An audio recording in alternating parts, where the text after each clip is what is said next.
men buni umuman bilmagandim. Bizani kun davomida bo'lgan narsalarni tinimsiz va to'xtovsiz o'ylab yurishimiz bizdan yetarlicha energiyani olar ekan. Men o'zim ham 1-2 oy oldin aynan mana shunaqa vaziyatni qayta yashagan inson edim. Toki ko'p o'ylash mendan energiya olishini va menga juda ham katta ziyon yetkazishini bilmagunimga qadar.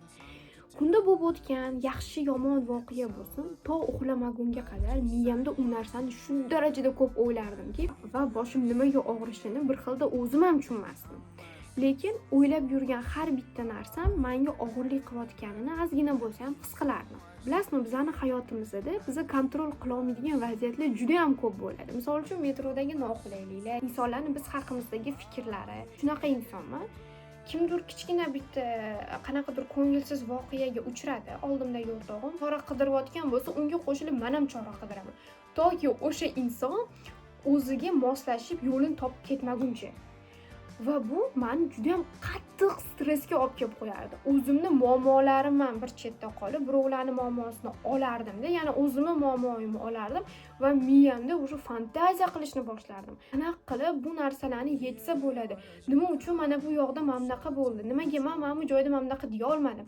Ishoning, biz kontrol qila olmaydigan narsalarni haddan ziyod ko'p o'ylab yurish bizda bosh og'riq, charchoq, energiyaning pasayishi aynan mana shunaqa narsalarga olib kelib qo'yar ekan.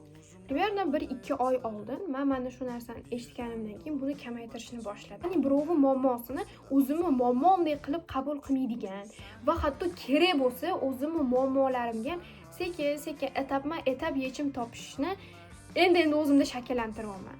Xo'p, menda qanaqa rezultat bo'ldi? To'g'risini aytaman, uyqu yaxshilandi. Energiyam ko'tarildi. Ya'ni 100% deya olmayman, lekin energiyam eskisidan yaxshiroq.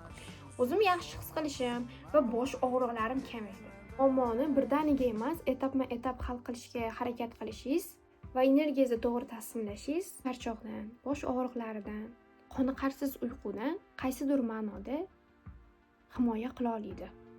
Buni himoya qilish ham deb bo'lmaydi, lekin men bunga boshqa so'z topa olmadim.